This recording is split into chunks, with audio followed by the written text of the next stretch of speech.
Mahigit 50,000 residente sa Western at Central Visayas ang apektado ng pagputok ng Bulkang Kanlaon ayon sa Office of Civil Defense. Sabi ng FIVOX, mandatory o dapat nang palikasin ang mga nakatira sa loob ng 6-kilometer radius sa paligid ng bulkan. At mula sa La Castellana, Negros Occidental, saksi live si Eileen Pedreso ng GMA Regional TV. Eileen? Pia, patuloy ang pagsidatingan dito sa evacuation center sa La Castellana sa Negros Occidental ng mga residenteng inilikas dahil sa pagputok ng Mount Kanlaon kaninang hapon. Hala! Nagulantang ang mga nakatira sa paligid ng Bulkan Kanlaon nang bigla itong pumutok pasado alas 3 ng hapon kanina. Oh my God, isang putok lang mo. Nanginginig ako. Kita rin sa video ang pagbaba ng kulot-kulot na usok sa dalisdis ng bundok. Explosive eruption ang nangyari sa Kanlaon na tumagal ng 7 minuto. Ang nilikha nitong eruption plume o dambuhalang usok nakabaluktot patungong kanluran, timog kanluran. Umabot yan sa taas na 4,000 metro mula sa bunganga ng bulkan. At natanaw mula sa bayan ng Moises Padilla, pati sa tawid dagat sa Toledo City, Cebu.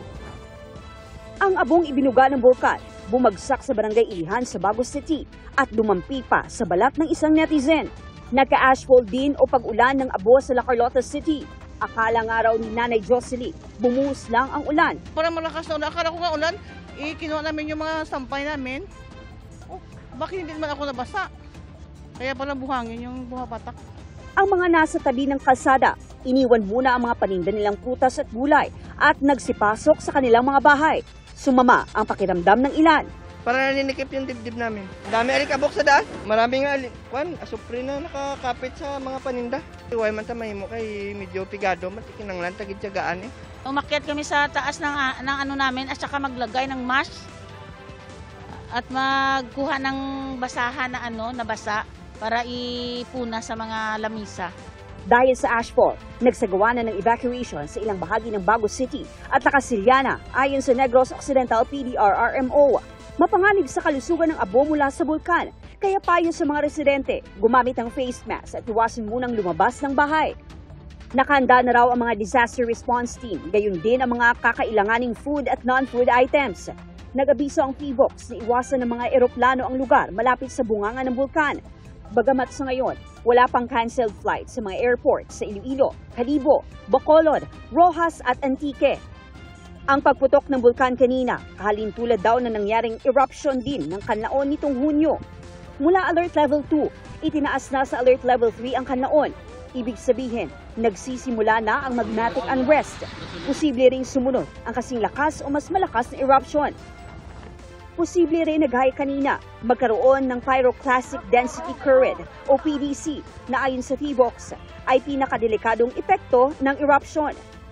Bilang pag-iingat, sabi ng FIVOX, mandatory o dapat nang palikasin ang mga nakatira sa loob ng 6-kilometer radius sa paligid ng bulkan. 30 to 60 kilometers per hour po yan. No? Meron pong mga PDC na napakabilis po. Yung PDC po hindi po natin kayang takbuhan. Kaya po, kailangan po talaga ay avoidance ang safety measure po natin doon. Pinaghahanda rin ang mga residente sakaling umagos ang lahar kapag nagkaroon ng malakas na pag-ulan. Paalala lang natin sa ating mga kababayan living around Kanlaon Volcano na they should be vigilant and they should always be prepared in case mag-escalate po yung activity, and we will raise the alert level from alert level 3 to alert level 4. Pia, aminadong LGU na pahirapan sa ilang bahagi ng bayan ang evacuation.